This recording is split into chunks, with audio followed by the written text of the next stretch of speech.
I would say that to an extent justice has been carried out because for too long we've had a situation where armed trade, which actually causes a lot of disruption to people's lives, causes wars and conflicts. And it's good to see that at least within a French court, people who have been accused of fueling such wars, selling arms, have been found guilty. So yes, I think it sends the right message. And it also shows that right up to the top end of the political spectrum in France, a lot of the political elites were involved and they've been found guilty. If you break international law, there's no way you can hide behind the veil of saying for national security and saying that you can't trade information in that fashion. But it's very important for the world to realize that trading in arms in the fashion in which it was during the 90s and in the 80s in Angola was not acceptable. Well, Charles Pasqua, France's former interior minister, was handed just a one-year jail term. Many people in France think this is not justice. Why do you think they perceive it this way? I think the French government would have wished the trial didn't go ahead, but they didn't have any choices there. And of course, they were having a lot of pressure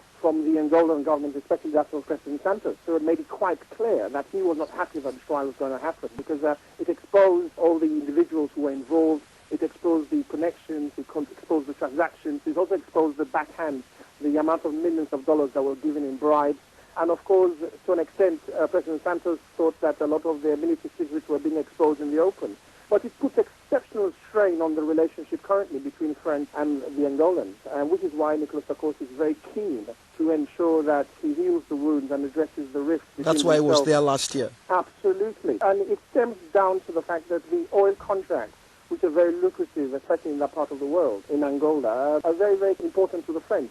They've got their company called Total, and they command quite a significant slice of the oil revenues coming from Angola. But the Chinese, the Brazilians, the Russians are all interested. And of course, with this rift, and with contracts being negotiated as we speak, it wouldn't surprise me for the French and their companies to lose out in this race. Well, Jean-Christophe Mitterrand, the son of France's late president, was handed a 2-year suspended sentence and fined $550,000. I understand for receiving commissions linked to the illegal arms deal. I'm just wondering, what are people thinking in that part of the world? Is his sentence in proportion to the part he played in the weapons arsenal in question? The higher you go in political power, the higher you go in the level of influence that you have. I think such individuals, clearly President Mitterrand's son being indicted in this fashion, be it as a 2-year suspended sentence, but sends that clear message that it doesn't really matter how high you are in the political ladder or how much influence you do have, that if you break the law, if you get involved in the sort of deals which clearly were happening at the expense of people's lives, don't forget that nearly 500,000 people died in Angola.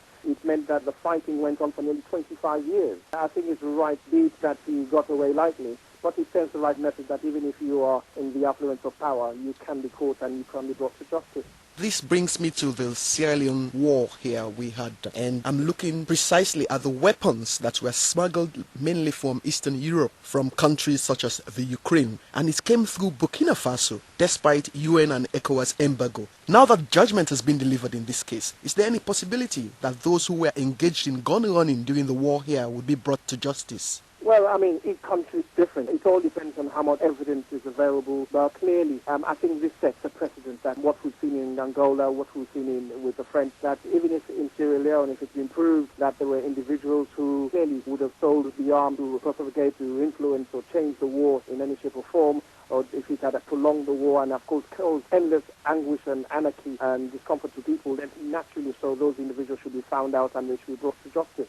And the question is, these sort of trials cost money. Some people are clearly unreachable because of their positions that they have. But I think and one of them even went to Israel to stand for mayor. Absolutely. Again, it doesn't matter where you are. In fact, some of the individuals in the French and Angolan case were tried irrespective of the fact that they were not in France at the time. So they've been handed jail sentences, and even if they're caught, whenever they're caught, they will go and serve their term. So it doesn't really matter. If you escape the law, if you hide away, if you break the law, if you get involved in the sort of arms deals that we're talking about, then naturally, so over time, you will be caught and hopefully brought to justice. Well, all said and done, no Angolan officials were indicted, despite court alleged that Dos Santos and his inner circle received millions of dollars in kickbacks. Why is this so? Well, I think it's because the Angolan government doesn't recognize that court, nor does it recognize the ruling. And of course, they're not willing to take such action.